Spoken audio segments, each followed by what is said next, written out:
Friends, आज हम पढ़ेंगे basic topic introduction of economics. ये बेसिक टॉपिक उठाने का मोटिव क्या है कि हमें कंसेप्ट की क्लैरिटी चाहिए। कॉन्सेप्ट की क्लैरिटी तभी होगी जब हम पूरा बेसिक पढ़ेंगे। बेसिक पढ़ना है, रटना नहीं है। रटना नहीं है मतलब चीज़ों को समझ के करना है। अब वो कैसे? सबसे पहले हम इकोनॉमिक्स की डेफिनेशन पर चलते हैं। अब ये डेफिनेशन है, अब हम इसे रटेंगे नहीं, बट हम इसका कॉन्सेप्ट जानेंगे। अब कॉन्सेप्ट कैसी है देखिए। पहले हम पूरा एक आइडिया लेते हैं। इकोनॉमिक्स की डेफिनेशन हम बाद में लर्न करेंगे, बट पहले हम इसके कॉन्सेप्ट पे आते हैं। हमारे पास क्या है? रिसोर्सेज क्या है? स्कार्स है। स्कार्स मतलब कम रिसोर्सेज हैं, बट हमारी वांट्स क्या है? अनलिमिटेड। अब कोई कितना भी अमीर हो, लेकिन स्कार्सिटी हमेशा रहती है। कैसे कि जैसे जैसे हम ग्रो करते हैं हमारी वांट्स बढ़ती चली जाती हैं। फॉर एग्जाम्पल, अभी मैंने आपको 10,000 रुपये दिए और मैंने आपको बोला कि आप इसको कहाँ कहाँ स्पेंड कर सकते हो। अब हम 10,000 से पूरी दुनिया तो नहीं खरीद सकते ना। अब 10,000 आप क्या करोगे? 10,000 रुपये से आप कपड़े खरीद के ले आओगे।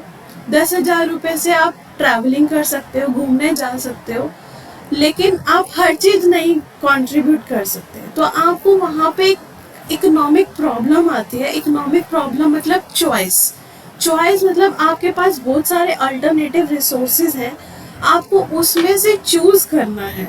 आपने उस रिसोर्सेज को इस तरीके से एलोकेट करना है कि जिससे आपको मैक्सिमम सेटिस्फेक्शन मिले। अब बात आती है मैक्सिमम सेटिस्फेक्शन की, तो मैं एक कंज्यूमर के पॉइंट ऑफ व्यू से बात कर रही हूँ। That is consumer can maximise their satisfaction. ठीक है, consumer can maximise their satisfaction. वहीं पे प्रोड्यूसर जो है, जो कि बना रहा है चीज़ों को, उसको क्या चाहिए? उसको प्रॉफिट चाहिए। और सोसाइटी के पॉइंट ऑफ व्यू से जो देखें तो उसको इस तरीके से रिसोर्सेज को एलोकेट करना है कि जो सोसाइटी का हर एक बंदा है उसको वेलफेयर मिले। तो अब हम डेफिनेशन पे आते हैं। ये आप देखो स्क्रीन पे आपके डेफिनेशन है। अब आपको समझना बहुत आसान हो जाएगा कि क्या है। Economic is a science of human behaviour concern with the allocation of scarce means scarcity है। इन सच अ मैनर, इस तरीके से करना है कि consumer can maximise their satisfaction, producer can maximize their profit and the society can maximize their social welfare. I hope आपको definition clear होगी। अब इसी डेफिनेशन पे हम आगे चलते हैं। तो ये देखिए, this is the essence of economics. हमने ऊपर पढ़ा था, मैंने आपको स्कार्सिटी की बात बताई, मैंने आपको चॉइस की बात बताई। उसको हमने बोला था उसको इस तरीके से एलोकेट करना है कि कंज्यूमर को मैक्सिमम सेटिस्फेक्शन मिले, प्रोड्यूसर को मैक्सिमम प्रॉफिट मिले और सोसाइटी को मैक्सिमम वेलफेयर मिले। अब यही बात आपको इस चार्ट में मिलेगी। That is the essence of economics. Essence of economics में फर्स्ट स्टेप देखिए क्या आ रहा है। Scarcity of resources in relation to unlimited human wants. देखो, आपकी wants day by day increase हो जाएंगी। सपोज आज से मैं 5 साल पहले या 10 साल पहले की बात करूं, लोगों को लैपटॉप को लेकर इतनी ज़्यादा क्यूरियोसिटी होती थी। अब लैपटॉप मिलने से क्या उनकी वांट्स खत्म हो गई? नहीं हुई ना, वो बढ़ती ही चली जाएंगी।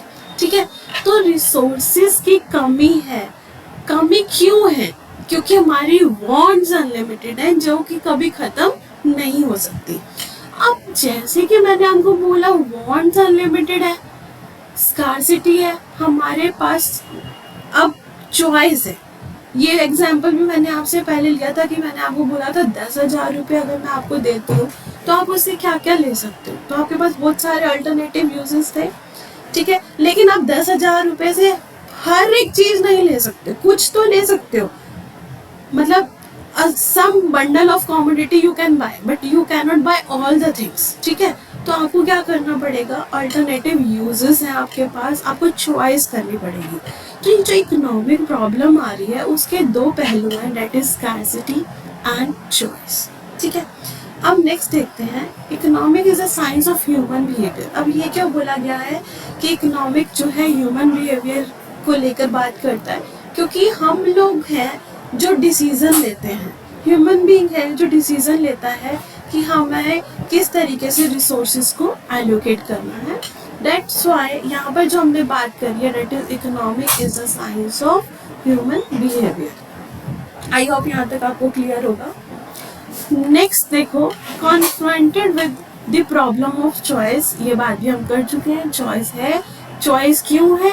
क्योंकि उसके ऑल्टरनेटिव यूजेस हैं और इसको हमने किस तरीके से यूज करना है for achieving the objective of maximization of satisfaction for the consumer, maximization of profit for the producer, maximization of welfare for the society। अब एक क्वेश्चन यहाँ पर अराइज होता है कि यहाँ पर हमने कंज्यूमर, प्रोड्यूसर और सोसाइटी की बात क्यों करी है? क्योंकि हमारी यहाँ पर जो तीन एक इकोनॉमिक एजेंट होते हैं वो कौन कौन से होते हैं? एक होता है कंज्यूमर जो चीज़ों को कंज्यूम करता है, जो खरीदता है। दूसरा है प्रोड्यूसर जो सप्लाई करता है, जो चीज़ों को बनाता है। तीसरा है गवर्नमेंट जो सोसाइटी के पॉइंट ऑफ व्यू से सोचता है। तो यहाँ पर जो हमने तीन चीज़ें ये ली है that is consumer, producer and society, ये इकोनॉमिक एजेंट के पॉइंट ऑफ व्यू से ही लिया गया है। ठीक है, यहाँ तक क्लियर होगा आप लोगों को? चलिए नेक्स्ट स्लाइड पर चलते हैं। अब तक तो हमने क्या किया था, हमने सिंपल मीनिंग किया था, लेकिन कुछ इकोनॉमिस्ट हैं जिन्होंने एक पर्टिकुलर डेफिनेशन दी थी। वो कुछ इकोनॉमिस्ट की हम यहाँ पर बात कर लेते हैं। सबसे पहले है एडम स्मिथ, इनको हम फादर ऑफ इकोनॉमिक्स भी बोलते हैं।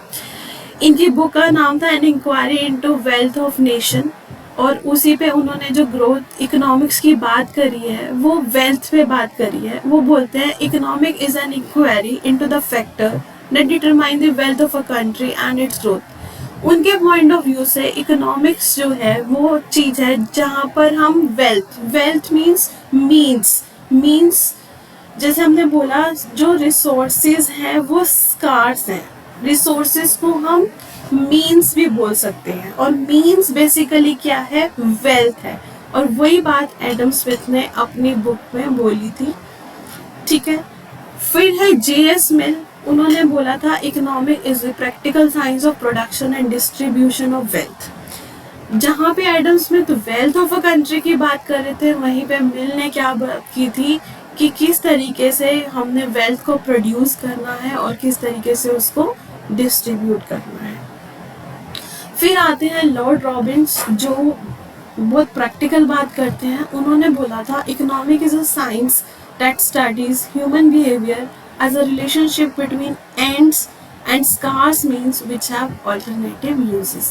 I hope ये चीज़ हमने अपने डेफिनेशन में पहले भी बताया था कि जो scarce means है, scarce means wealth जिसके बहुत सारे alternative uses हैं।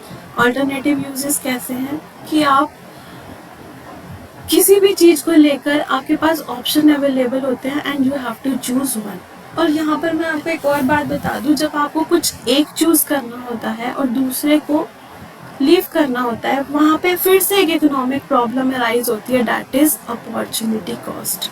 अपॉर्चुनिटी कॉस्ट क्या होता है कि जब हम एक डिसीजन लेते हैं, एक चॉइस करते हैं कॉमोडिटी की और बदले में हम दूसरे को लीव कर रहे होते हैं, दैट इज अपॉर्चुनिटी कॉस्ट और the cost of next best alternative. तो यहाँ से हम देखते हैं तो हमारे पास तीन इकोनॉमिक प्रॉब्लम निकल के आती है that is scarcity, choice and alternative uses. और अल्टरनेटिव यूजेस की सबसे बड़ी प्रॉब्लम क्या है? Opportunity cost.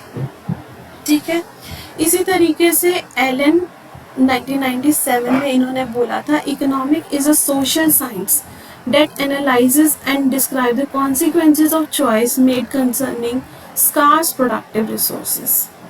इनकी भी scarcity पर लेकर ये है। फिर आते हैं मार्शल, ये भी बहुत अच्छे इकोनॉमिस्ट हैं, इनका भी नाम बहुत ज़्यादा जाना जाता है और इन्होंने बोला था economic is the study of people in the ordinary business of life. जो डे टू डे हम काम करते हैं उसके लिए हम जो स्टडी करते हैं उसको हम क्या बोलते हैं? इकोनॉमिक्स। और बहुत प्रैक्टिकल बात है, हम डेली रूटीन में आप आसपास देखोगे बिना इकोनॉमिक्स के आपकी ज़िंदगी नहीं चल सकती। आपके पेरेंट्स के पास इनकम आती है, सबसे पहले हम क्या करते हैं, बजट बनाते हैं। जब हम बजट की बात कर रहे हैं तो कहीं ना कहीं हम उस रिसोर्सेज को इकोनोमाइज ही तो कर रहे हैं। और यही बात मार्शल ने बोली थी कि economics is a study of people in the ordinary business of life. मतलब डे टू डे लाइफ में आप देखोगे आपके पास बहुत सारे एग्जाम्पल्स मिलेंगे। ठीक है, तो ये पार्ट था बच्चे डेफिनेशन ऑफ इकोनॉमिक्स का। अब आते हैं सबसे पहले, इकोनॉमिक्स बहुत वाइड टर्म है, अब इसको पढ़ना बहुत मुश्किल हो। तो रैगनार फिश 1933 में इन्होंने एक स्टेप क्या लिया, इन्होंने इकोनॉमिक्स को 2 पार्ट में डिवाइड कर दिया, that is micro economics and macro economics. देखो इकोनॉमिक्स एक ही चीज़ है, आपस में इंटरकनेक्टेड है, बट उसमें क्या होता है, कंफ्यूजन अराइज होती है। तो रैगनार फ्रिश जो कि एक नॉर्वेजियन इकोनॉमिस्ट थे, उन्होंने 1933 में इकोनॉमिक्स के 2 पार्ट कर दिए, एक कर दिया माइक्रो इकोनॉमिक्स और एक कर दिया मैक्रो इकोनॉमिक्स। इनको नोबेल प्राइज भी मिला था 1969 में। अब बात आती है माइक्रो और मैक्रो क्या होता है, आप लोग 11th में पढ़ के आए हैं। जब हम बिल्कुल एक स्मॉल या इंडिविजुअल लेवल की बात करते हैं तो हम बात करते हैं माइक्रो इकोनॉमिक्स की, और जब हम एक एग्रीगेट या जर्नल लेवल की बात करते हैं तो हम बात करते हैं मैक्रो इकोनॉमिक्स की। इसके ऊपर डिटेल बहुत आगे फर्दर टॉपिक बनेगा जो कि हम नेक्स्ट क्लास में कंसीडर करेंगे। माइक्रो में क्या क्या चीज़ें आती हैं, मैक्रो में क्या आती हैं, जो चीज़ माइक्रो पे सुटेबल है क्या वो मैक्रो पे है या नहीं, that is micro macro paradox. ये बहुत सारी चीज़ें हैं जिसका हम डिटेल में डिस्कशन करेंगे। ठीक है, अभी के लिए जानना क्या जरूरी है कि माइक्रो और मैक्रो को डिसइंटीग्रेट किया था रैगनार फिश ने 1933 में, और ये बहुत ज़्यादा फेवरेट क्वेश्चन बनता है नेट इकोनॉमिक्स में, तो इसको प्लीज़ मार्क कर लीजिएगा। नेक्स्ट बेसिक कॉन्सेप्ट आता है positive economics and normative economics. अब ये क्या है, पॉजिटिव का मतलब यहाँ पर ये नहीं है कि हमने कोई नेगेटिव बात नहीं करेंगे जिसका आंसर नो में देंगे, ऐसा नहीं है। पॉजिटिव इकोनॉमिक्स एक वो चीज़ है जहाँ पर हम फैक्ट है, जो चीज़ है उसको बता रहा है, चाहे वो गलत है चाहे वो सही है, दैट इज पॉजिटिव इकोनॉमिक्स, और जिसको हम टेस्ट कर सकते हैं। मतलब या तो हम उसको यस करेंगे या हम उसको नो करेंगे। और वहीं पे नॉर्मेटिव इकोनॉमिक्स क्या होता है, जब हम किसी चीज को सजेशन देते हैं। जैसे कि एक एग्जांपल लेते हैं, मैंने बोला according to census India is on rank 1 in term of population, तो हम इसको वेरीफाई कर सकते हैं कि पॉपुलेशन ज़्यादा है या नहीं है, हम उसको एक्सेप्ट कर सकते हैं या रिजेक्ट कर सकते हैं। तो एक स्टेटमेंट है जो कि वेरीफाइएबल। हम वेरीफाई कैसे कर सकते हैं, डेटा लेंगे, चेक करेंगे कि क्या इंडिया की वाकई में पॉपुलेशन सबसे ज़्यादा है, और वहीं पे मैं बोल दूँ the population of India should be less, तो वहाँ पे क्या आ रहा है, शुड, तो वो आप एक्सेप्ट या रिजेक्ट नहीं कर सकते, आप उसको वेरीफाई नहीं कर सकते, वो मेरा ओपिनियन है। ठीक है, तो पॉजिटिव क्या है, जहाँ पर हम क्या कर रहे हैं, जिस चीज को हम वेरीफाई कर सकते हैं, जो एक फैक्ट है। देखिए इसकी डेफिनेशन पे आते हैं, positive economic is one that studies a relationship between 2 variables but does not give any value judgement. मतलब हम दो वेरिएबल की रिलेशनशिप को जानना चाहते हैं, जैसे कि प्राइस के बढ़ने से डिमांड कम होती है, और ये होती है, हम इसमें कोई जजमेंट नहीं दे रहे हैं। ठीक है, और अगर मैं यहाँ पे कहूँ कि प्राइस के बढ़ने से डिमांड कम होनी चाहिए, तो वो क्या बन जाएगी, नॉर्मेटिव।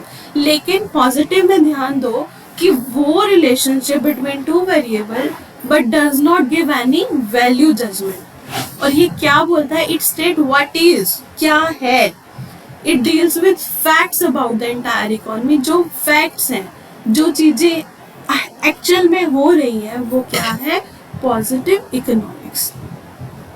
वहीं पे नॉर्मेटिव इकोनॉमिक्स क्या होता है? As a normative science economic passes value judgement. Value judgement मतलब कि वहाँ पे हम ओपिनियन रखते हैं। यहाँ पर हम कहते हैं व्हाट ought टू बी या व्हाट शुड बी। तो यहाँ पर मैंने ओपिनियन रखा, जबकि पॉजिटिव में मैं क्या कर रही थी? फैक्ट्स रख रही थी। तो it is concern with economic goal and policy to attain this goal. अब देखो, अब गवर्नमेंट क्या करती है? पॉलिसीज बनाती है। पॉलिसीज जब गवर्नमेंट बनाती है तो गवर्नमेंट कहती है ये चीज होनी चाहिए, तो हम वहाँ पर बात करते हैं नॉर्मेटिव इकोनॉमिक्स की। लेकिन जो एक्चुअल फिगर्स निकल के आते हैं वो क्या होते हैं? Positive economics. ठीक है, क्लियर है ये टॉपिक? अभी इसका डिटेल में हम डिफरेंस करते हैं। यहाँ पर अभी हमने सिर्फ क्या किया था? इसके कॉन्सेप्ट को जाना था। कॉन्सेप्ट में अगर हम बात करें, जो चीज फैक्ट है और जो चीज सिचुएशन है उसको हम बोलते हैं पॉजिटिव इकोनॉमिक्स, और जो चीज होनी चाहिए जो कि है नहीं वो क्या है? Normative economics. और दोनों ही इकोनॉमिक के पॉइंट ऑफ व्यू से बहुत इम्पोर्टेंट है। जैसे कि मैंने आपको अभी बोला था कि जब हम पॉलिसीज बनाते हैं, पॉलिसीज बनाने के लिए हमें नॉर्मेटिव की ज़रूरत है, और लेकिन जब जो चीज़ निकल के आती है तो वो क्या किस में कन्वर्ट हो जाती है? पॉजिटिव इकोनॉमिक्स में। ठीक है, तो अब इसका डिफरेंस देखते हैं। Positive economics deal with economic issue related to past, present and future. Past में क्या हुआ, अब क्या चल रहा है और आगे क्या है, वो क्या बताता है? पॉजिटिव इकोनॉमिक्स, क्योंकि ये एक डेटा बेस्ड है जो कि एक फैक्ट्स है। और वहीं पे नॉर्मेटिव इकोनॉमिक्स किससे डील करता है? ओपिनियन ऑफ द इकोनॉमिक्स, जहाँ पे हम क्या करते हैं? अपने ओपिनियन देते हैं किसके रिगार्डिंग? जैसे कि इकोनॉमिक इश्यूज और इकोनॉमिक प्रॉब्लम। फॉर एग्जाम्पल, अब मैं एक एग्जाम्पल देती हूँ कि poverty, the rate of poverty is very high. ये एक फैक्ट है कि जो पॉवर्टी है बहुत ज़्यादा हाई है and it should be minimised. अब मैंने बोला इट शुड बी मिनिमाइज्ड, तो वो क्या हो गया? Normative economics. तो यहीं से आप देख सकते हैं हर स्टेटमेंट का आप एक पॉजिटिव और एक नॉर्मेटिव जान सकते हैं। अब statement of positive economics related to what was, what is and what would be, कि क्या है, क्या था और क्या होगा। ये क्या बात कौन करता है? Positive economics. और जबकि नॉर्मेटिव क्या कहता है? व्हाट ought टू बी, क्या होना चाहिए। जहां पे वर्ड आ गया चाहिए वो क्या हो गया? Normative economics. Statement of positive economics are not necessarily the statement of truth. मैंने आपको पहले भी कहा था पॉजिटिव का मतलब ये नहीं है कि वो पॉजिटिव बात करेगा, वो हम वेरीफाई करेंगे, वो एक्सेप्टेबल भी है और उसको हम रिजेक्ट भी कर सकते हैं। दैट मे बी ट्रू और दैट कैन बी फॉल्स। जबकि नॉर्मेटिव क्या है? इसको हम सिर्फ ओपिनियन में करते हैं, इसमें कोई ट्रू और फॉल्स की स्टेटमेंट नहीं आती। अब यहाँ पर हमने एक एग्जाम्पल लिया है, इसको देखते हैं। Somebody says population of USA is more than population of India. It is definitely a positive statement. ये स्टेटमेंट है, किसी ने बोला कि यूएसए की पॉपुलेशन इंडिया से ज्यादा है। क्या ये सही है? स्टेटमेंट पॉजिटिव है क्योंकि वो बोल रहा है ये है, ये होनी चाहिए, ये तो नहीं बोल रहा ना, वो कह रहा है ये है। ठीक है, लेकिन ये स्टेटमेंट क्या है? रॉन्ग। रॉन्ग क्यों है? कि हम इसको वेरीफाई कर सकते हैं, हम वर्ड के डेटा को लेकर चेक कर सकते हैं पॉपुलेशन किसकी ज़्यादा। ऑब्वियसली इंडिया की ज़्यादा है, यूएसए की ज़्यादा नहीं। ठीक है, तो पॉजिटिव में इट मे बी ट्रू और इट मे बी फॉल्स। अब एक एग्जाम्पल हम नॉर्मेटिव का भी लेंगे, जहाँ पे वो क्या कह रहा है? somebody says that old age pension should be stopped. किसी ने कहा कि ओल्ड एज पेंशन को खत्म कर देना चाहिए, बंद कर देना चाहिए। यहाँ पे मेरी वर्ड क्या है? चाहिए। तो इट्स जस्ट एन ओपिनियन। ठीक है, तो ये आगे कुछ और स्टेटमेंट है जो कि हम इसको डिस्कस कर चुके हैं। जैसे कि facts and figure are verifiable for truth. जो भी फैक्ट्स और फिगर है हम उसको वेरीफाई कर सकते हैं, और नॉर्मेटिव को हम वेरीफाई नहीं कर सकते, इट्स जस्ट एन ओपिनियन। हम कुछ भी अपना ओपिनियन रख सकते हैं। Positive economics does not involve value judgement, जबकि नेगेटिव इकोनॉमिक्स इन्वॉल्व करती है value judgement. Value judgement means अपना, आप उसको लेके आपके क्या जजमेंट है, आप उसके बारे में क्या सोचते हो। पॉजिटिव में हम नहीं कर सकते, जबकि हम नेगेटिव में कर सकते हैं। क्लियर? तो एक बार दोबारा देख लीजिए, that is positive economics and normative economics. I hope clear होगा। नेक्स्ट चलते हैं हम economic problems and central problem of an economy. जब भी प्रॉब्लम की बात आती है, बच्चे क्या करते हैं, simple what to produce, how to produce and for whom to produce, लेकिन वो भूल जाते हैं कि आगे वर्ड क्या लिखे। आगे वर्ड है इकोनॉमिक और यहाँ पर वर्ड है सेंट्रल। ठीक है, अब इकोनॉमिक प्रॉब्लम की मैं बात करूँ तो मेरा आज का टॉपिक शुरू ही इकोनॉमिक प्रॉब्लम से हुआ था, जब हमने पूरी डेफिनेशन की थी और इकोनॉमिक्स के मतलब को जाना था। वहाँ पर हमने क्या क्या प्रॉब्लम्स को देखा था।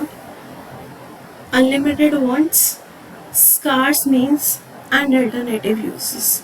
आप देखिए, बार बार आपके सामने ये बात आएगी, लेकिन हमें कंफ्यूज कहाँ नहीं होना है। हमें ये देखना है इकोनॉमिक प्रॉब्लम है या सेंट्रल प्रॉब्लम है। अगर इकोनॉमिक प्रॉब्लम है तो वहाँ पर हमारी 3 तरीके की इकोनॉमिक प्रॉब्लम होती है, that is unlimited wants, scarce means and alternative uses. ठीक है, अब मैं मूव करती हूँ सेंट्रल प्रॉब्लम्स पे। अब सेंट्रल प्रॉब्लम भी क्या है, 3 तरीके की है। सेंट्रल प्रॉब्लम का मतलब क्या है कि कोई भी कंट्री हो, चाहे वो रिच है, पुअर है, डेवलप्ड है, अंडर डेवलप्ड है, सबके पास क्या आती है, प्रॉब्लम आती है। और वो 3 प्रॉब्लम जो कि मेजर है, प्रॉब्लम और भी होती है, लेकिन हम यहाँ पर बात करें सेंट्रल प्रॉब्लम की, तो 3 प्रॉब्लम क्या है, what to produce, how to produce and for whom to produce. लेकिन आपको मैं एक बार क्लियर कर दूं, ये जो सेंट्रल प्रॉब्लम है ना, ये भी इकोनॉमिक प्रॉब्लम से ही अराइज हुई है। क्यों? क्योंकि फिर से वही बात रिपीट होगी कि हमारे रिसोर्सेज लिमिटेड हैं, लेकिन वांट्स क्या है, अनलिमिटेड है। ठीक है, तो पहले 1 बाय 1 हम प्रॉब्लम को लेते हैं और कंसीडर करते हैं कि किस तरीके से इकोनॉमिक प्रॉब्लम से ही हमारी क्या है, सेंट्रल प्रॉब्लम अराइज हुई है। तो सबसे पहले है व्हाट टू प्रोड्यूस। जैसे कि हमने बोला कि रिसोर्सेज लिमिटेड है, लेकिन वांट्स क्या है, अनलिमिटेड। तो हमें डिसाइड करना पड़ता है कि हमें किस तरीके का गुड प्रोड्यूस करना है। अब डायमेंशन क्या है हमारे पास, व्हाट टू प्रोड्यूस, मतलब हमें क्या प्रोड्यूस करना है। अब इस क्या में हमारे पास 2 क्वेश्चन होने चाहिए, एक तो कौन सा गुड, किस टाइप का गुड, और कितनी क्वांटिटी में हमें उसको प्रोड्यूस करना है। तो ये मैंने 4 तरीके के गुड लिए हैं, और एक ये रेड मार्क में मैंने हाईलाइट किया है, हाउ मच टू प्रोड्यूस। इस प्रॉब्लम का आंसर भी हमें इसी वाले डायमेंशन में कंसीडर करना है, that is what to produce. ठीक है, तो अब देखते हैं व्हाट टू प्रोड्यूस में किस तरीके की गुड्स की हम बात करते हैं। सबसे पहले आता है हमारा कंज्यूमर गुड। कंज्यूमर गुड क्या होते हैं, जो कंज्यूमर कंज्यूम करता है, लेकिन उसका जो टाइम पीरियड होता है वो कम होता है, मतलब लॉन्ग टाइम के लिए हम उसे लेकर नहीं चल सकते। जैसे कि शुगर, क्लोथ, वीट, घी एक्सेट्रा, जो कि बहुत शॉर्ट ड्यूरेशन के लिए हम यूज करते हैं। वहीं पे कैपिटल गुड क्या होते हैं, जब हम मशीन्स में या फिर जो हम मोर देन 1 ईयर हम कंज्यूम करते हैं एक प्रोडक्ट को, तो वो किस में कन्वर्ट हो जाता है, कैपिटल गुड में। इसके एग्जाम्पल है मशीन, ट्रैक्टर्स। इसकी पूरी डेफिनेशन होती है कंज्यूमर गुड, कैपिटल गुड। ऐसा नहीं है कि कैपिटल गुड को कंज्यूमर नहीं कंज्यूम करता, कैपिटल गुड कंज्यूमर गुड भी है और प्रोड्यूसर गुड भी है, डिपेंड करता है वो कितने समय के लिए यूज हो रहा है। इसका पूरा कॉन्सेप्ट है जो कि हम बाद में डिटेल में कंसीडर करेंगे। फिर आता है war time good. War time goods, जैसे कि आप देख रहे हैं आज कल हमारे जियो पॉलिटिकल टेंशंस चल रही हैं, ईरान इसराइल का वॉर है, यूक्रेन रशिया का वॉर है, तो वहाँ की इकॉनमी को डिसाइड करना पड़ता है कि इस टाइम पे अब हमें कौन से गुड को प्रोड्यूस करना है। तो वॉर टाइम गुड में कैसे आ सकते हैं, राइफल्स, गन्स, टैंक्स, ये सब एग्जाम्पल है। फिर है बच्चे peace time good. Peace time मतलब वॉर टाइम का जस्ट अपोजिट, पीस टाइम शांति का माहौल चाहिए। तो हम वहाँ पर क्या एंजॉय करते हैं, ब्रेड एंड बटर या जो भी आप अपना लेजर टाइम जब आप स्पेंड करते हैं, तो आपको किस तरीके की कमोडिटी को प्रोड्यूस करना है। तो ये सब आंसर जो है वो हम व्हाट टू प्रोड्यूस में करते हैं, और साथ ही साथ हमको क्या कंसीडर करना है कि हमें कितनी क्वांटिटी में इसको कंज्यूम करना है। तो this is the concept of what to produce. I hope clear होगा आपको ये। फिर हम नेक्स्ट सेंट्रल इकोनॉमी पे चलते हैं, that is how to produce, कि अब हमें किस तरीके से उसको प्रोड्यूस करना है, कौन सी टेक्निक लगानी है। यहाँ पर हमारा जो प्रॉब्लम आती है that is choice of technique of production. अब टेक्निक क्या होती है बच्चे, दो तरीके से हम प्रोडक्शन कर सकते हैं, या तो ज़्यादा लेबर लगाकर या ज़्यादा कैपिटल लगाकर। अब प्रोडक्शन जो है लैंड, लेबर, कैपिटल, एंटरप्रेन्योर, आपको पता है चार वो इसके मेजर हम इनपुट्स मानते हैं। लेकिन अब हमें ये ध्यान देना है कि हमें लेबर इंटेंसिव टेक्निक यूज़ करनी है या कैपिटल इंटेंसिव करनी है। लेबर इंटेंसिव का मतलब क्या होता है, जब हम ज़्यादा लेबर यूज़ करते हैं और लेस कैपिटल। कैपिटल मतलब मशीन्स। अब इंडिया है, इंडिया क्या है, पॉपुलेटेड कंट्री है, तो यहाँ पर अगर हम कैपिटल इंटेंसिव का ज़्यादा यूज़ करते हैं तो क्या होगा, बहुत ज़्यादा लोग अनएम्प्लॉयड रह जाएंगे, बेरोज़गार हो जाएंगे। लेकिन वहीं पर अगर मैं बात करूँ, अगर हम सिर्फ लेबर इंटेंसिव यूज़ करें, कैपिटल इंटेंसिव ना करें, कैपिटल इंटेंसिव मतलब मशीनों का ज़्यादा यूज़ करना और ह्यूमन बींग्स का कम रोल होना प्रोडक्शन के अंदर, तो क्या होगा, अगर हम कैपिटल कम करें और लेबर को ज़्यादा इम्पोर्टेंस दें, उसके भी साइड इफ़ेक्ट हैं। उसका क्या साइड इफ़ेक्ट है कि जो हमारी प्रोडक्शन है वो उतनी ज़्यादा नहीं हो पाएगी जितनी कैपिटल इंटेंसिव से होनी चाहिए। तो अब आप देखो, ये एक इकोनॉमिक प्रॉब्लम है और कहीं ना कहीं ये सेंट्रल प्रॉब्लम भी आ गई, क्योंकि अगर हम ज़्यादा लेबर लगाते हैं तो हम वर्ल्ड इकोनॉमी में compete नहीं कर पाएंगे, और अगर हम ज़्यादा कैपिटल लगाते हैं तो लोग अनएम्प्लॉयड हो जाएंगे। तो हमें इस तरीके से इकोनॉमी का यूज़ करना है कि लोग बेरोज़गार भी ना हो और हम वर्ल्ड इकोनॉमी में अपने आप को compete भी करा सकें दूसरी इकोनॉमी के कंपैरिजन में। ठीक है, तो अब पहले कॉन्सेप्ट को पढ़ते हैं, टेक्निक ऑफ प्रोडक्शन। दो तरीके की टेक्निक आएंगे, that is labour intensive technique and other is capital intensive technique. Labour intensive में क्या होता है, हम लेबर का ज़्यादा यूज़ करते हैं, कैपिटल का कम यूज़ करते हैं, और कैपिटल इंटेंसिव टेक्निक में हम कैपिटल का ज़्यादा यूज़ करते हैं और लेबर का कम यूज़ करते हैं। तो ये थी second problem.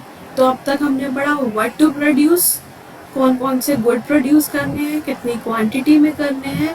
Next how to produce, कैसे करने हैं, किस टेक्निक को हमने यूज़ करना है, तो उसका आंसर हम कैसे करते हैं हाउ टू प्रोड्यूस में।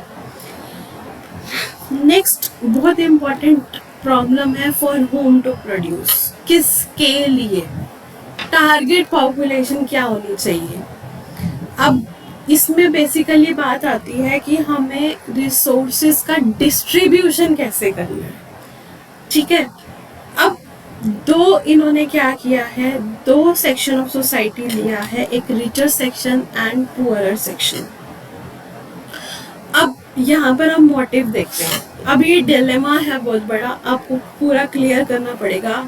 अगर हम ये कहते हैं कि हमें सोशल जस्टिस करना है, तो हम कौन से गुड प्रोड्यूस करेंगे जो पुअरर सेक्शन ऑफ सोसाइटी के हिसाब से, मतलब वो भी अफोर्ड कर सके। लेकिन इसकी एक हिडन कॉस्ट है। हिडन कॉस्ट क्या है, यहाँ पर मैंने हाईलाइट किया है। अगर हम वो गुड प्रोड्यूस करते हैं जो कि सिर्फ पुअरर सेक्शन ऑफ सोसाइटी को कंट्रीब्यूट करेगा, जो प्रॉफिट है प्रोड्यूसर का वो लो रह जाएगा। और मैंने आपको कहा था 3 इकोनॉमिक एजेंट होते हैं, consumer, producer and government. Consumer का बेनिफिट पुअरर सेक्शन ले गया, सोसाइटी वेलफेयर हो गया, लेकिन प्रोड्यूसर का तो प्रॉफिट नहीं हुआ, तो ये कहीं ना कहीं हिडन कॉस्ट है। अब लो प्रॉफिट होगा तो प्रोड्यूसर फिर फर्दर इन्वेस्टमेंट नहीं करेगा, that is low investment. Investment कम होगी तो आपकी जीडीपी ग्रोथ कम होगी, क्योंकि इन्वेस्टमेंट एक ऐसा इकोनॉमिक वेरिएबल है जो क्या करता है, इकोनॉमी को फर्दर प्रमोट करता है। जैसे कि आपके प्रोड्यूसर के पास प्रॉफिट आएगा तो वो और उन चीज़ों पे इन्वेस्ट करेगा, इन्वेस्ट करने से क्या होगा, और लोग एम्प्लॉय होंगे उसके पास, और लोगों को काम देगा, तो एक जो इकोनॉमी का फ्लो है वो बढ़ना शुरू हो जाएगा। लेकिन जब प्रॉफिट ही कम है, प्रॉफिट कम होने से इन्वेस्टमेंट कम है, इन्वेस्टमेंट कम होने से जो ग्रोथ है जीडीपी वो भी कम हो गई। अगर जीडीपी ग्रोथ कम है तो ऑटोमेटिकली इकोनॉमी क्या है, हमारी एक बैकलॉग पे आ जाएगी। ठीक है, तो अब फिर से देखो, अब सेंट्रल प्रॉब्लम के अंदर ही एक प्रॉब्लम क्या आ गई, प्रॉब्लम ऑफ चॉइस। अब हमें डिसाइड करना है कि हमें सोशल इक्वालिटी को देखना है या फिर जीडीपी ग्रोथ को देखना है। तो अब आप देखिए, हर एक में आपको सेंट्रल प्रॉब्लम दिखेगी। व्हाट टू प्रोड्यूस में भी चॉइस है, क्या है ऑल्टरनेटिव है, कंज्यूमर गुड, कैपिटल गुड, और कंज्यूमर गुड में भी बहुत हजारों गुड्स है जिसको हमें चूज करना है। ठीक है, अब हाउ टू प्रोड्यूस में भी चॉइस है आपके पास। इकोनॉमिक प्रॉब्लम है कि लेबर इंटेंसिव टेक्निक यूज करनी है या कैपिटल इंटेंसिव करनी है। और फॉर होम टू प्रोड्यूस में सोशल इक्वालिटी और जीडीपी ग्रोथ। तो economic problem and central problem moves simultaneously. हम ये बात कह सकते हैं कि वो एक इकोनॉमिक प्रॉब्लम से ही हमारी क्या बनती है, सेंट्रल प्रॉब्लम बनती है। ठीक है, अब है कि अब ये जो 3 सेंट्रल प्रॉब्लम है, इसका हम सॉल्यूशन अलग अलग इकोनॉमी में कैसे दे सकते हैं। ठीक है, तो सबसे पहले हमें ये समझना है economy, this is the term economy, ये क्या है। इकोनॉमी और इकोनॉमिक्स बहुत डिफरेंट टर्म होते हैं। तो सबसे पहले मैं आपको इकोनॉमी की तरफ लेकर चलती हूँ। इकोनॉमी क्या है? इकोनॉमी का मतलब है एक ऐसा सिस्टम जहाँ पर लोग अपने लाइवलीहुड को अर्न करते हैं या फिर अपनी अर्निंग्स करते हैं। जैसे कि टीचर स्कूल जाता है, डॉक्टर हॉस्पिटल जाता है, फार्मर फील्ड पे जाता है, इंडस्ट्रियलिस्ट इंडस्ट्री पे जाता है। ये क्या करते हैं? इकोनॉमिक एक्टिविटी परफॉर्म कर रहे हैं। ठीक है, लेकिन इकोनॉमिक जो एक्टिविटीज हैं वो कहाँ पर परफॉर्म हो रही है? वो परफॉर्म हो रही है एक सिस्टम में, और उस सिस्टम में क्या है, कुछ लोग हैं जो अपने लिविंग को अर्न कर रहे हैं, और उनके बहुत अलग अलग तरीके हैं अर्न करने के। ठीक है, तो this is economy. And economics को हम पहले ही पढ़ चुके हैं कि इकोनॉमिक्स क्या होती है। ठीक है, तो ये बच्चे कंफ्यूज होते हैं, इकोनॉमी और इकोनॉमिक्स को एक ही टर्म मान लेते हैं, जबकि वो बहुत डिफरेंट टर्म्स। ठीक है, अब इकोनॉमी में देखो बच्चे 2 टाइप की होती हैं, एक सिंपल इकोनॉमी और एक कॉम्प्लेक्स इकोनॉमी। अब ये क्या होता है, ये भी बहुत ही इम्पोर्टेंट कॉन्सेप्ट है और बहुत बेसिक कॉन्सेप्ट है जो कि हम 11th में पढ़ते हैं, हालांकि हम इग्नोर कर देते हैं।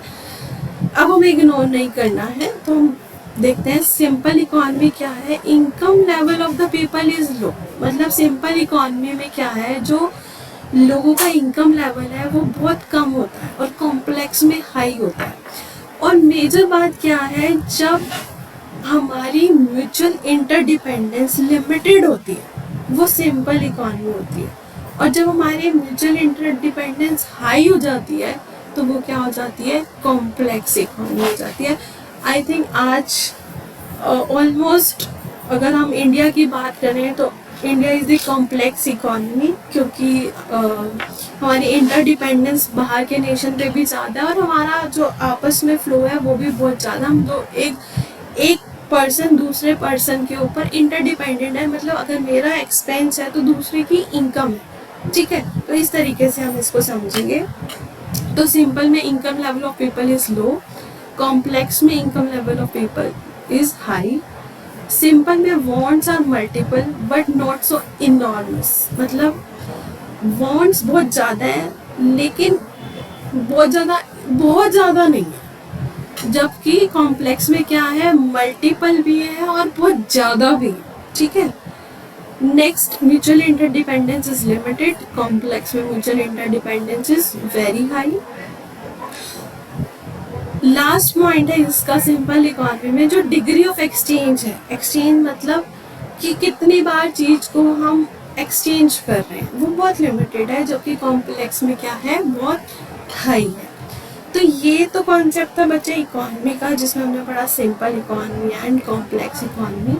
लेकिन अब हम बात करते हैं कि ये जो 3 प्रॉब्लम थी उसका सॉल्यूशन डिफरेंट इकोनॉमी में कैसे होगा। अब यहाँ पर जो 3 इकोनॉमी ली गई है, that is market economy, centrally planned economy and mixed economy. Market economy क्या होता है, सेंट्रली प्लान्ड इकोनॉमी क्या होता है और मिक्स्ड इकोनॉमी क्या होता है। मार्केट इकोनॉमी मतलब कैपिटलिस्ट इकोनॉमी। कैपिटलिस्ट मतलब जहाँ पर प्राइवेट हैंड्स में ज़्यादा डिसीजन मेकिंग पावर होती है, मीन्स जहाँ पर मार्केट डिसाइड करती है। मार्केट मीन्स जहाँ पर डिमांड और सप्लाई फोर्सेस हैं, जहाँ उनका एक्टिव रोल है। This is the part I am highlighting, this part. They take decision on the basis of supply and demand forces in the market. जहाँ पर डिमांड और सप्लाई फोर्सेस इंटरेक्ट करेंगी और हम उस डिसीजन को चूज करेंगे तो वो क्या होगा, मार्केट इकोनॉमी। तो यहाँ पर जो प्रोड्यूसर है वो पूरा फ्री है चूज करने के लिए कि क्या करना है, कैसे करना है और किसके लिए करना है। जबकि जो सेंट्रली प्लान्ड इकोनॉमी है वो गवर्नमेंट के पॉइंट ऑफ व्यू से होती है, और जब गवर्नमेंट डिसीजन लेती है तो वो सोसाइटी को मद्देनजर रखते हुए देखती है, वो प्रॉफिट कमाना नहीं चाहती। तो अब इन दोनों का अगर मैं कंपैरिजन करूं, market economy is a free economy. Free मतलब कि वहाँ पे जो डिसीजन है वो मार्केट फोर्सेस के द्वारा लिए गए हैं, और यहाँ पर जो मेजर ऑब्जेक्टिव होता है प्रॉफिट को मैक्सिमाइज करना होता है।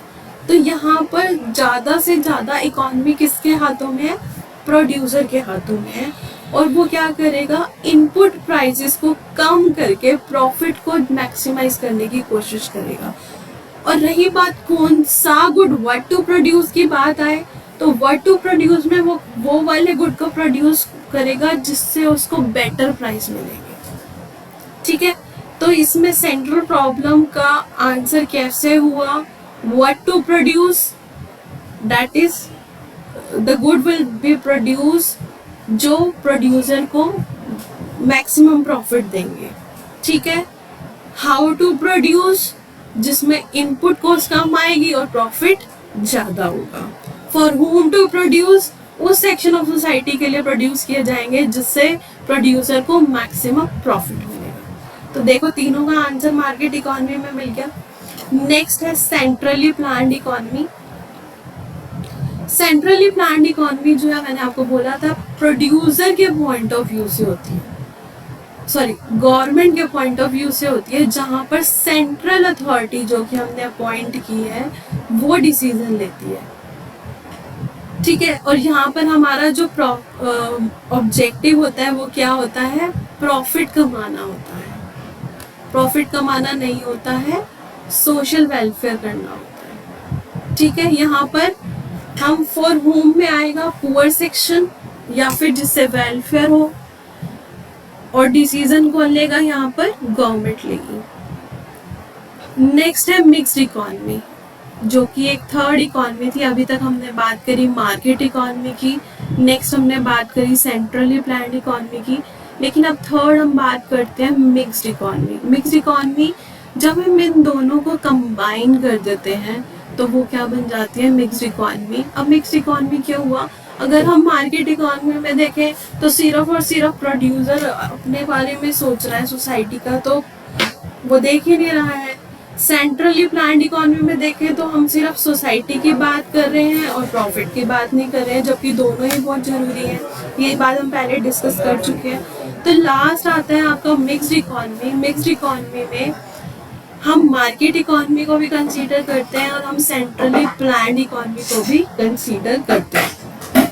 तो यहाँ पर प्रॉफिट भी कमाया जाता है और सोसाइटी का वेलफेयर भी लिया जाता है। और हमारी इंडिया है वो भी क्या है, एक मिक्स्ड इकोनॉमी है, जहाँ पर कुछ डिसीजन गवर्नमेंट के हाथों में है और कुछ डिसीजन जो है वो क्या है, प्राइवेट हैंड में है, और जिसको हम कह सकते हैं they are taken on the basis of market forces.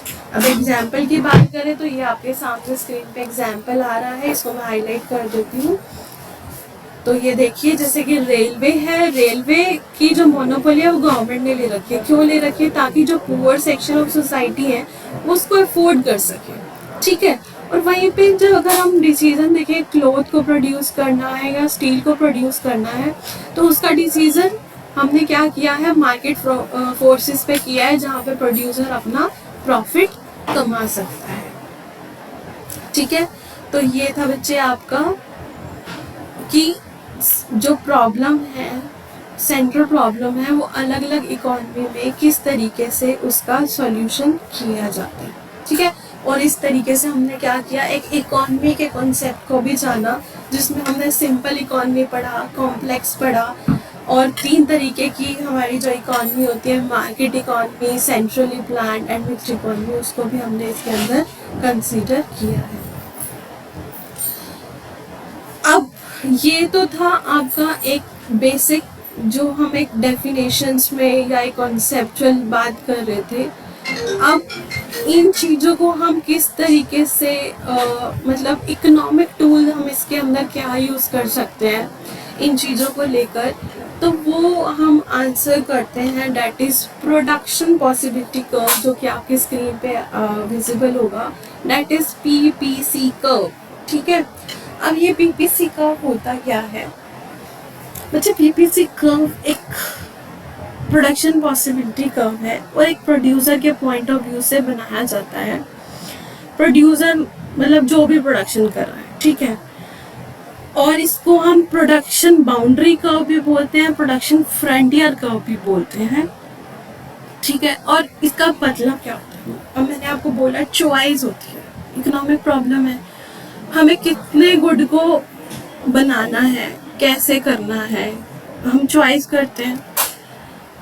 तो प्रोडक्शन पॉसिबिलिटी कब हमारी हेल्प करता है? मान लो आपने 2 गुड के कॉम्बिनेशन को चूज किया, for example wheat and cloth. अब आपको किसको कितनी क्वांटिटी देनी है, और आप इस बात का ध्यान रखना कि हमारे पास रिसोर्सेज गिवन है और हमारी टेक्नोलॉजी जो है वो कांस्टेंट है।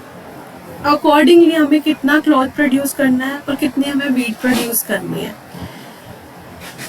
तो अगर मैं प्रोडक्शन पॉसिबिलिटी कर्व की बात करूं तो ये क्या करता है, ये कर्व 2 प्रोडक्ट के कॉम्बिनेशन को बताता है जो कि हम प्रोड्यूस कर सकते हैं with the given resources and technique of production. अब देखिए, इस डेफिनेशन को रटना नहीं है, समझना है। मैंने क्या बोला? 2 गुड है, 2 गुड की चॉइस करनी है, ठीक है। आपके पास रिसोर्सेज लिमिटेड हैं।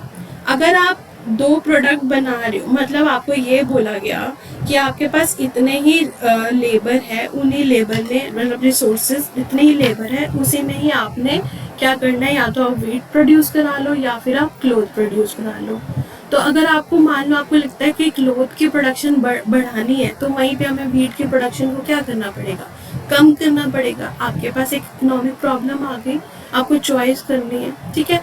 तो ये कर्व हमारी हेल्प करता है कि कितनी क्वांटिटी हमें उसकी कम करनी है और दूसरे की कितनी बढ़ानी है, ठीक है।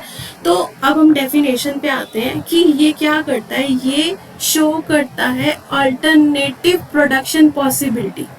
अल्टरनेटिव प्रोडक्शन पॉसिबिलिटी कैसे? कि अगर 2 कॉम्बिनेशन है तो एक को बढ़ाना है, एक को कम करना है, तो पॉसिबिलिटी बता रहा है कि हम बढ़ा सकते हैं, कम कर सकते हैं। किसकी? 2 गुड की, किसके अंदर रिसोर्सेज और टेक्निक ऑफ प्रोडक्शन क्या होंगे, आपके पास गिवन होंगे, क्योंकि हमने पहले ही बोला था रिसोर्सेज क्या है, स्कार्स है, और वो हमारे पास गिवन है, हमारे पास बस हम उसको अब कम या ज़्यादा नहीं कर सकते, जितने हैं हमें उतने में अपने प्रोडक्शन को कंप्लीट करना है, ठीक है। तो ये डेफिनेशन होगी, PPC is a curve showing alternative production possibility of two good with the given resources and technique of production.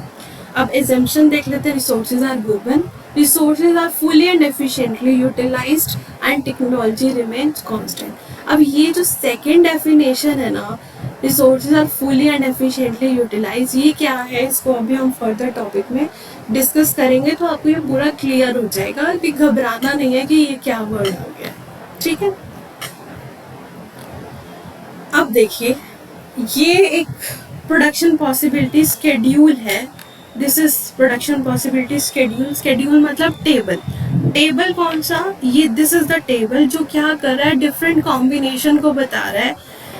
अब आप देखिए यहाँ से good A B C D E, ये कॉम्बिनेशन है, कॉम्बिनेशन कैसे है, जब इकोनॉमी स्टार्ट की थी हमने, इस पॉइंट पे हमने क्या किया था, इकोनॉमी को स्टार्ट किया था, तो हमारे पास क्लोथ की प्रोडक्शन क्या थी 0 और वीट की प्रोडक्शन क्या थी 100।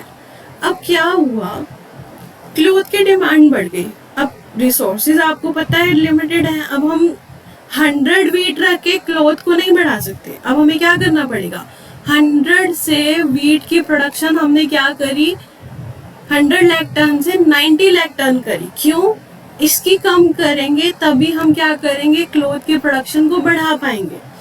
और ये देखिए, दिस इज द कर्व, ये इस डेटा का ये कर्व है, ठीक है, ये देखो 0 पे 100।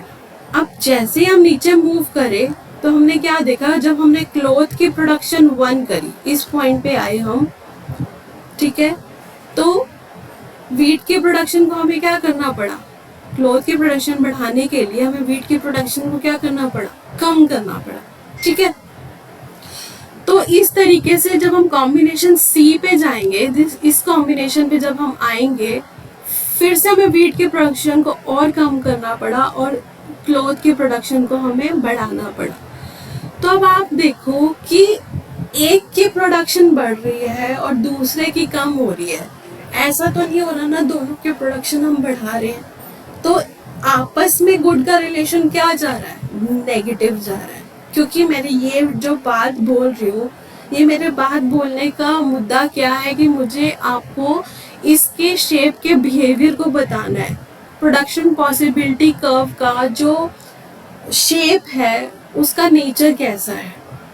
सबसे पहले क्या है, डाउनवर्ड स्लोपिंग, डाउनवर्ड स्लोपिंग क्यों है, डाउनवर्ड स्लोपिंग कर्व कब होता है, जब दो वेरिएबल्स में नेगेटिव रिलेशन होता है। और आपके सामने देखो है वीट और क्लोथ में, अगर मैं वीट की प्रोडक्शन को कम कर रही हूँ तो वहीं पे क्लोथ की प्रोडक्शन को बढ़ा रही हूँ, और क्योंकि रिसोर्सेज क्या है, लिमिटेड है, हम दोनों की प्रोडक्शन तो बढ़ा ही नहीं सकते, है ना, तो हमें क्या करना पड़ेगा, एक को कम करना पड़ेगा, एक को ज्यादा करना पड़ेगा, तो दोनों क्या कर रहे हैं, ऑपोजिट डायरेक्शन में मूव कर रहे हैं, तो इसलिए जो कर्व है वो फर्स्ट क्या है, नेगेटिव स्लोपिंग है। दूसरा, अब नेगेटिव स्लोपिंग में इसकी शेप क्या है, इसकी शेप है concave to the origin.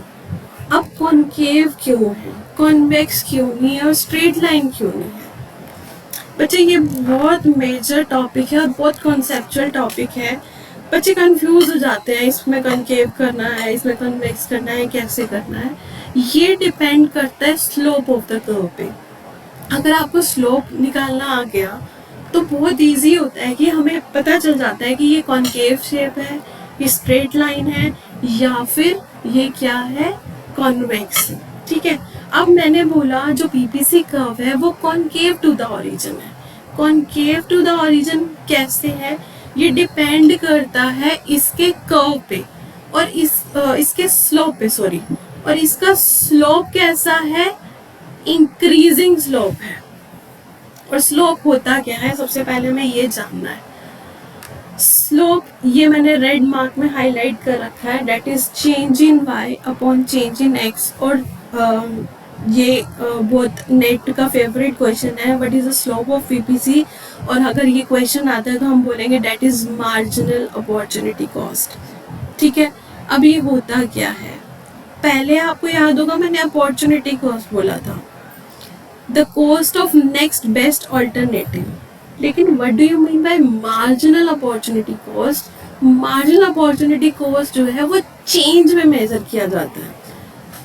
Next best alternative हम ऑब्वियसली ले रहे हैं, हम वीट को छोड़कर क्या ले रहे थे, क्लोथ की प्रोडक्शन कर रहे थे। हम एक ऑप्शन से दूसरे ऑप्शन की तरफ मूव करे और हमने पिछले ऑप्शन को छोड़ दिया। ठीक है, अपॉर्चुनिटी कॉस्ट तो है, लेकिन उसमें जब हम चेंज को मेजर करते हैं तो हम उसको क्या बोलते हैं, मार्जिनल अपॉर्चुनिटी कॉस्ट। ठीक है, ये देखिए दिस यहाँ पर मैंने कैलकुलेट कर रखा है। देखो गन्स, यहाँ पे मैंने अपनी कमोडिटीज बदल दी हैं, वीट और क्लॉथ की बजाय गन्स और ब्रेड पे ले आए हैं। देखो गन्स की प्रोडक्शन बढ़ रही है और ब्रेड की प्रोडक्शन जो है वो क्या हो रही है, कम हो रही है। अब मार्जिनल अपॉर्चुनिटी कॉस्ट देखिए आप, ये आपके सामने मार्जिनल अपॉर्चुनिटी कॉस्ट का ये वाला थर्ड कॉलम है। ये मैंने कैसे कैलकुलेट किया है, ध्यान देना है। चेंज इन वाई, यहाँ पर मैंने बोला था change in Y, this is change in Y, है ना। लेकिन हर बारी चेंज इन वाई ऐसे नहीं रखना, हमेशा ऊपर हमें क्या रखना है, जो जिस आउटपुट जो कि लूजिंग आउटपुट है उसमें जो चेंज आ रहा है उसको हमेशा हमने न्यूमरेटर में रखना है, और जिस आउटपुट में हम गेन कर रहे हैं, जिसकी कमोडिटी को हम बढ़ा रहे हैं, उसको हमें क्या रखना है, डिनोमिनेटर में रखना है। तो आप देखो ब्रेड की जो प्रोडक्शन है वो कितनी हो गई, 30 से 28, तो चेंज कितना आ रहा है, 2 का। तो पहले हम ऊपर किसका रखेंगे, जो कि चेंज किस में आ रहा है, आउटपुट में, जो कि लूजिंग है, और लूजिंग कमोडिटी कौन सी है, ब्रेड। इसलिए ब्रेड की कमोडिटी को हमने क्या रखा, ऊपर रखा, और नीचे किसको रख रही हूँ मैं, गन को। गन में कितना चेंज आ रहा है, 1, तो मार्जिनल अपॉर्चुनिटी कॉस्ट कितनी होगी, 2। फर्दर बचे स्लोप हमेशा ये मेजर किया जाता है। यहाँ पर इस फिगर में आप इस ट्रायंगल मार्ट को देख रहे हैं, दिस इज स्लोप। स्लोप मतलब चेंज।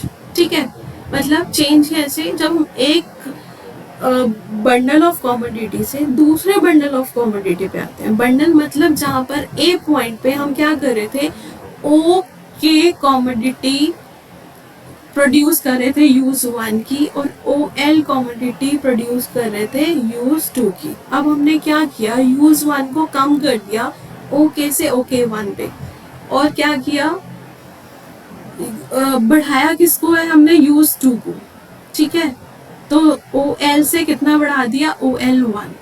तो अब एक का सेक्रीफाइस हो रहा है किसके लिए, दूसरी कमोडिटी के गेन के लिए। ठीक है, तो अब मैंने बोला था अपॉर्चुनिटी कॉस्ट तो देखना है, लेकिन मार्जिनल देखनी है, चेंज देखना है। तो ये जो ट्राइंगल है ABC, ये हमें क्या बता रहा है, चेंज बता रहा है। ठीक है, तो दिस इज द स्लोप। आपको स्लोप क्लियर हो गया कि कैसे हमने मेजर किया, चेंज से जब हम मेजर करते हैं। अब मेरा फिर से टॉपिक आता है कि इसकी शेप कनकेव क्यों होती है। अगर तो स्लोप इंक्रीजिंग है, इंक्रीजिंग कैसे, ये देखो डाउनवर्ड स्लोपिंग है, डाउनवर्ड कॉन्वेक्स में भी डाउनवर्ड होगा और स्ट्रेट लाइन में भी डाउनवर्ड होगा। लेकिन हमें जानना है कि किस तरीके से हमें इसे लेना है, कि स्लोप डाउनवर्ड में भी इंक्रीज कर रहा है, डिक्रीज कर रहा है, या कांस्टेंट रह रहा है। ठीक है, तो अब यहाँ पर देखो वैल्यूज, देखो यहाँ पर ये जो थर्ड कॉलम की वैल्यू है, दिस इज 2, 2 के बाद क्या हो रही है, 4, 4 के बाद क्या आ रही है, 6, 6 के बाद 8। तो आप देख रहे हो वैल्यू इंक्रीज कर रही है, किसकी, स्लोप की। जब स्लोप की वैल्यू इंक्रीज करती है तो शेप क्या होती है, कॉनकेव। और यहीं पे अगर सपोज यहाँ पर 2 की बजाय, सपोज मैं कहती हूँ यहाँ पे 2 है, ठीक है, और यहाँ 2 की बजाय मान लो यहाँ पर आ जाता 1.5, ठीक है, और यहाँ पर आ जाता 1.2, यहाँ पर आता 1.2, और फिर हम कहते हैं 1.1, ठीक है, और यहाँ पर सपोज 0.5 होता, ठीक है, यहाँ पर वैल्यू आती है 0.5, ठीक है। तो यहाँ पर हम क्या देख रहे हैं, अब 1.5 से 1.2 है, तो यहाँ पर जो शेप होती है वो क्या होती, कॉन्वेक्स होती, ठीक है। और वहीं पे अगर स्लोप हर एक उस पे 2 कांस्टेंट रहता, तो क्या शेप होती कर्व की, straight line, linear negative sloping curve, ठीक है। तो ये कॉन्सेप्ट है बच्चे आपका पीपीसी का। ऑल्दो इसके अंदर अभी हमारा वो रहता है, इसकी शिफ्टिंग कैसे होती है, इसकी रोटेशन कैसे होती है, वो हम इसको नेक्स्ट टॉपिक में कंसीडर करेंगे। आज के लिए इतना ही होगा, लेकिन एक दो बार रिकॉल कर लेते हैं। पीपीसी कर्व क्या होता है, पीपीसी कर्व होता है जो डिफरेंट कॉम्बिनेशन को बताता है, जो कि प्रोड्यूसर प्रोड्यूस कर सकता है, ठीक है। और इसकी कंडीशन क्या होती है, रिसोर्सेज गिवन होने चाहिए, रिसोर्सेज फुली और एफिशिएंटली यूटिलाइज होने चाहिए। हालांकि इसका आंसर भी आज रह गया है, इसको हम नेक्स्ट क्लास में कंसीडर करेंगे। फुली और एफिशिएंटली यूटिलाइज का मतलब क्या होता है, बहुत इंपॉर्टेंट टॉपिक है वो भी। और टेक्नोलॉजी रिमेन कांस्टेंट। आज का जो मेन टॉपिक अगर मैं बात करूंगी तो वो ये है, कर्व्स को लेकर बच्चे बहुत ज़्यादा कंफ्यूज होते हैं कॉनकेव, कॉन्वेक्स और स्ट्रेट लाइन के ऊपर। तो आई होप मेरी जो आज की डिस्कशन है उसमें क्लियर हो जाएगा। सारी जो आंसर है इसका वो किसके अंदर होता है, स्लोप के अंदर होता है। अगर स्लोप इंक्रीजिंग है तो कॉनकेव शेप, स्लोप अगर डिक्रीजिंग है तो कॉन्वेक्स, अगर स्लोप कांस्टेंट है तो क्या होगा, स्ट्रेट लाइन कांस्टेंट कर्व, ठीक है। तो ये है आज का टॉपिक। आई होप आपको क्लियर होगा, बाकी हम नेक्स्ट क्लास में कंसीडर करेंगे। Thank you so much.